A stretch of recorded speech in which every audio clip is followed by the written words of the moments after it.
bonus, our Get It Right guarantee, and a free sample, all when you call right now. This is a special TV offer, so please call now. If you're on Medicaid, call now for your free sample. We'll ship your incontinence supplies discreetly to your door, so no more embarrassment at the store.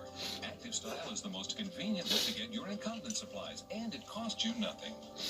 Have your Medicaid card ready and call 1-800-281-4281. That's 1-800-281-4281. Call now.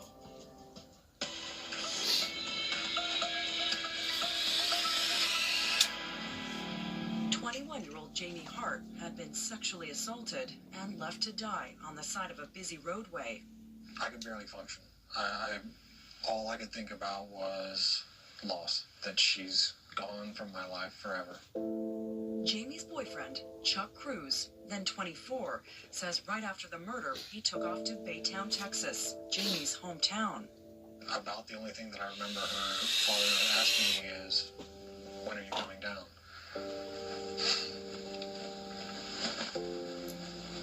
So I got some stuff together and drove down as soon as I could, and I spent most of the next week with them, mourning with the family, and then acting as a pallbearer for her funeral. Back in College Station, Detective Kenny Elliott was working the case. Anytime you have a killer out on the run, it's frustrating. You want to catch the person responsible. One possible suspect, that male friend Jamie visited the night of her murder. He refused to give police a DNA sample for testing. That's kind of odd, if he had nothing to hide. A lot of people will not give up DNA. Too much TV. But the detective had snagged a sample from a beer mug, and when the DNA finally came back, he was not a match. You felt confident that you could rule him out based on Yes. the DNA not matching. Yes.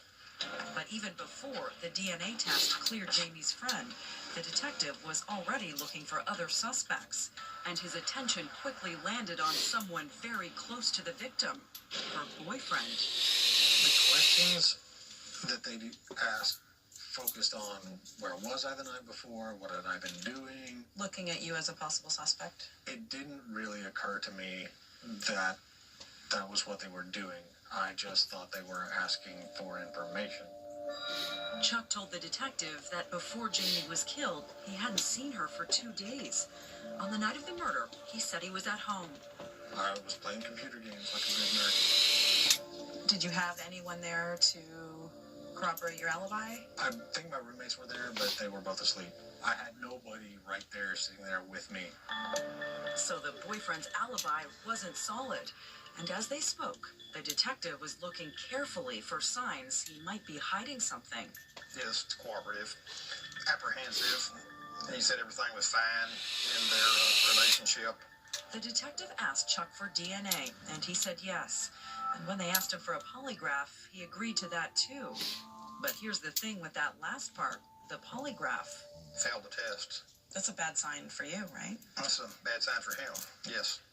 Didn't tell you that he's guilty, but he was a very strong person of interest. And what's more, the detective had been speaking with Jamie's friends who said the relationship wasn't fine. In fact, the couple had a fight and were on the verge of a breakup, all of which just led to more questions. Basically, he went over every aspect of their relationship, just questioned him on his whereabouts, tried to get him to confess.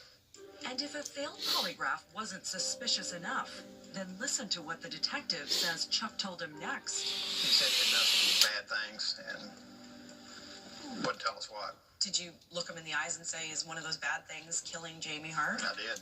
He denied it. At that point in time, I really thought he could be our killer. And the more you started to think that he was the killer, how does he react to that? He's very nervous. He just acted like if he was guilty.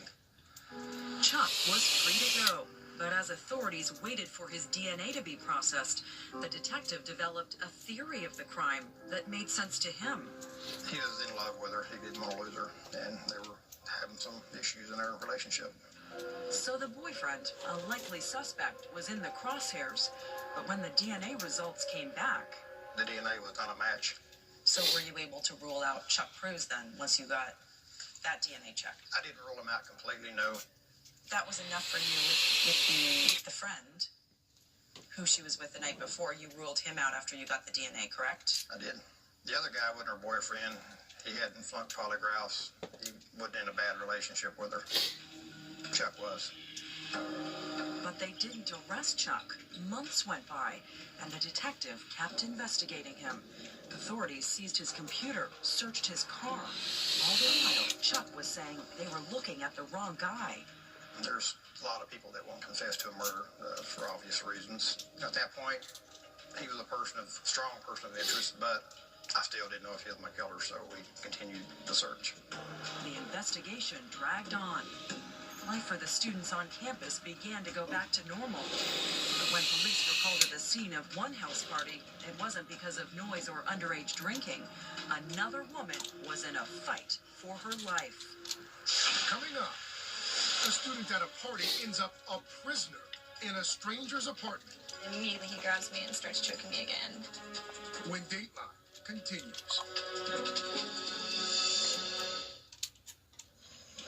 If you look around, the whole world's coming together now.